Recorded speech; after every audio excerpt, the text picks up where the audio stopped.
മലബാറിലെ മുസ്ലിം വിഭാഗത്തിനെ പാർട്ടിയോട് അടുപ്പിക്കുന്നതിന്റെ ഭാഗമായി കണ്ണൂരിലായിരുന്നു സിപിഎം ആദ്യം മുസ്ലിം ന്യൂനപക്ഷ സെമിനാർ നടത്തിയത്.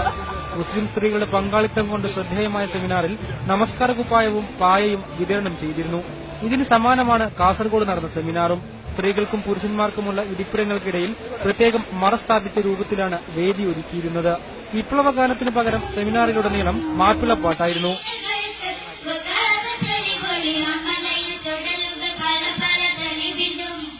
പ്രതിനിധികൾക്ക് ഉച്ചയ്ക്ക് ബിരിയാണിയും.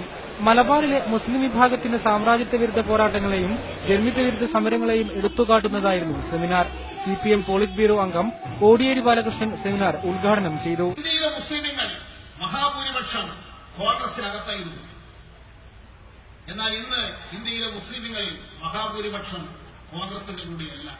കോൺഗ്രസിന്റെ ബിജെപിയുടെ പ്രസ്ഥാനങ്ങളിലേക്ക് ആകർഷമായിക്കൊണ്ടിരിക്കുന്ന പുതിയൊരു സ്ഥിതിവിശേഷം ദേശീയ രാഷ്ട്രീയത്തിൽ രൂപംകൊണ്ടിരിക്കുകയാണ്. ഇത് നിന്ന് വ്യത്യസ്തമായി മതന്യൂനപക്ഷങ്ങൾ കോൺഗ്രസിന്റെ കൂടെ മുസ്ലിം ലീഗിന്റെ ഭാഗമായി നിൽക്കുന്നത് കേരളത്തിൽ മാത്രമാണ്. ഈ നിലപാടുകൾ ഇനി അധികകാലം തുടരാൻ സാധിക്കാത്ത പുതിയൊരു രാഷ്ട്രീയ സാഹചര്യമാണ് അഖിലേന്ത്യാടിസ്ഥാനത്തിൽ രൂപം കൊണ്ടുവരുന്നത്. പ്രശസ്ത കന്നഡ എഴുത്തുകാരി സാറ അബൂബക്കർ, മുൻ മന്ത്രി ടി.കെ. ഹംസ എന്നിവർ സംസാരിച്ചു. പി. കരുണാകരൻ MP അധ്യക്ഷത വഹിച്ചു. മീഡിയ 1